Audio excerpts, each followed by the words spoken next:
गुरु ने मुझे गुरु समय दिया लघु बनने के लिए। उन्होंने पद दिया है इसका निर्वाह करना। इसका निर्वाह यदि हो गया क्षमता के अनुसार, अवश्य ही तुम पुनः लघु बन जाओगे। साधु बने बिना संलेखना नहीं होती।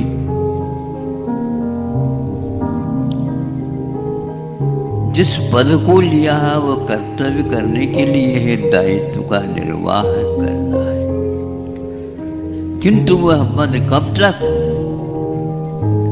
जब तक चलते हैं तब तक ठीक है, चलाते हैं तो ठीक है।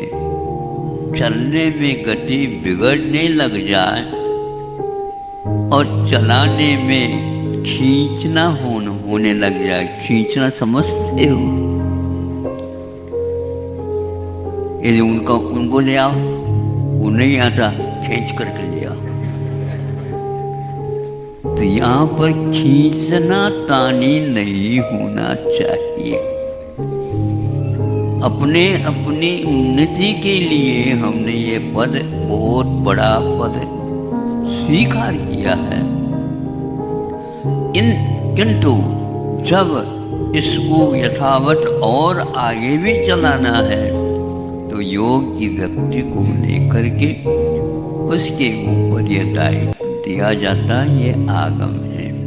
यह हमेशा हमेशा याद रखने के लिए कहा कि वर्गीकरण काल का, उम्र का होना चाहिए। वर्गीकरण यदि नहीं होता है तो खींचा ताने हुए बिना नहीं रहते, और ऐसी स्थिति में न स्व का न पर का किसी का भी उसमें विकास नहीं होता। कुछ तो होता होगा, होता तो है, लेकिन यथावत हम उसको जैसे चाहिए वैसे उसका निर्वाह होना चाहिए। इसलिए आचार्य गुरुवर ने आज स्वयं लघु बन करके अपने भीतरी शक्ति को विकसित किया है। लघु बन करके हम बड़े बनेंगे, बनाया जा सकता बना, किंतु कर्तव्य करना होता और कुछ नहीं। ट्रेन चलती है, सामने तो उसका संचालन करने वाला चालक बैठता है,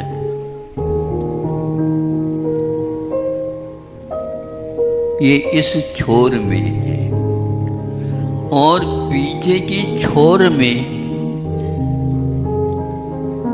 एक हाथ में लाल झंडा और एक हाथ में हरा हरा झंडा। हरी झंडी दिखी नहीं, गाड़ी चली, और हरी झंडे के स्थान पर लाल झंडी दिखी नहीं, ब्रेक लगा दिया। यह वो कौन? गार्ड तो गार्ड होता है, चालक उसी के संकेत से चलाता रहता है। इसीलिए उनका कहना तो यही था, अब आप गार्ड बनने योग्य नहीं, अब अपने काम करते जाओ। अवकाश प्राप्त जो होता है जिसको बोलते हैं लोकाकाशे अवगाह, लोकाकाश में अवगाह होता है। तो इस लोकाकाश में रह करके इसका उपयोग करो। लघु बनने यह भूलो नहीं। समय आपका हो रहा है, एकाग्रता के साथ सुन रहे हैं आप, सुना हुआ सुन रहे हैं। देखा हुआ दिखाने का प्रयास किया जा रहा है, किंतु दिख नहीं रहा है। प्रभु से प्रार्थना करता हूँ कि स्मृति को बार बार लाने वाला अब खिसक जाए, ताकि मैं स्मृति का अर्थ दूसरा भी होता है, शास्त्र होता है, और उसको याद करो। उसमें भी वही है जो हमने बताया अभी, वो भी याद किया हुआ लिखा हुआ ही है। वह भी एक प्रकार से फलक है जिसके ऊपर लिखा हुआ है। जो हम संकेत को देखते हैं और संकेतित को फिर बाद में वहन कर लेते हैं या उसका पालन करते हैं। संकेत लिखा हुआ है यहाँ पर, उसको देख लिया। संकेत किसकी ओर है? इस रास्ते की ओर है, उस रास्ते की ओर नहीं। बस यह आगम कहलाता है। आगम वाक्य हमें मिले और लघु बनने, ये कभी भी हमें किसी को भी भूलना नहीं है। भगवान हम लघु से लघुतर लघुतम बने, इसका अर्थ बहुत रहस्यपूर्ण है। लघुतर लघुतम बने, लघु का अर्थ होता है छोटा, किंतु दूसरा अर्थ होता है लघु मैंने हल्का हल्का हल्का। जैसे पहले गुरु भारी पूड़ी डाली कच्ची और बहुत अच्छा घी भी है, पहले सर्वप्रथम भारी होने के कारण वह गोता खाता है। कड़ाव में नीचे जा करके और रह जाता है, फिर इसके उपरांत आप लोग ऊपर से भी उसके ऊपर घी डालते रहते, अभिषेक करते हैं उसकी। फिर बाद में वह अपने आप ही ऊपर कैसा आ जाता हमें बता दो। वो तो कच्चा डाला गया था, नहीं समझे, पतला हुआ था, कुचला हुआ जैसा था। अब वह फूलता हुआ आ गया ऊपर। कब आया? हल्का जब बना, पानी पूरा चल गया। बस हमें भी गुरु जी ने इसी उद्देश्य को लेकर के पहले कच्ची पूड़ी को उसमें डाल दिया। बहुत समय तक डलता है, फिर बाद में उसको निकाल देता है, तो वह हल्का होता है। तो वह हल्का का अर्थ एक प्रकार से परिपक्व जिसको बोलते, हल्का का अर्थ फुल्का है।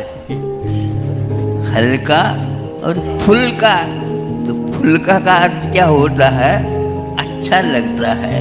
लेकिन फुल्का बनना चाहते हो तो हल्का बनो और कच्चेपन को छोड़ दो।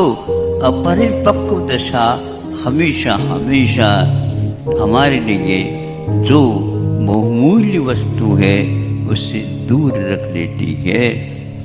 गुरु जी के वचनों के रहस्य समझना बहुत कठिन है, इसलिए हमें उन्होंने कम से कम कितना समय दिया तो वह अपने पूर्व कर्म के कारण ही, किंतु इन लोगों ने सुना या देखा या पढ़ा होगा। आज तक मुझे याद नहीं करता कि आज 56वां है। आप ही लोग याद करते रहो और हमें स्मृति दिलाते रहो। कर लिया, आपको भी करना है तो कर लो। तो इस प्रकार हमें हल्का होना है पूरी की भांति, किंतु उस कड़ाह में डला हुआ जो घी है उसको सहन करना पड़ेगा, तभी आप इस प्रकार के व्यंजन को प्राप्त कर सकते हैं। ज़्यादा न भूल करके इन दिनों में काफ़ी हम जैसे वर्षा थोड़ी थोड़ी हो रही है, इतना ही आज आपके सामने रखा है। जैसा आगे का होगा पता नहीं। आज तो भगवान ने हमें ये याद दिलाया कि गुरु जी ने भी इसी प्रकार का कार्य किया था। ये बहुत महत्वपूर्ण है। आचार्य पद को ग्रहण करके आचार्य पद का विमोचन यानी दूसरे की ओर दे करके अपने आप को कर्तव्य की ओर ले करके गए, वो संलेखना काल पुण्यतिथि मानी जाती है। उसको हम याद करते हैं बार बार। दीक्षा का तो हो चुकी है, लेकिन संलेखना के बारे में बहुत ही महत्वपूर्ण और बिल्कुल निर्विकार, और वह हल्का फुल्का हो जाता है। वही व्यक्ति अपने आप को याद कर सकता है, नहीं तो अपने को याद करना बहुत कठिन होता है। उसको याद करने वाले जितने हैं उनको ही हम याद कर रहे हैं, उनको ही हम बार बार कह रहे हैं। जैसे आपने हमारे लिए कहा है इस प्रकार कार्य करना, तो ये आपका कर्तव्य है हमें याद दिलाना, ताकि हम आपके अनुकरण कर सके। अहिंसा परमो धर्म की जय।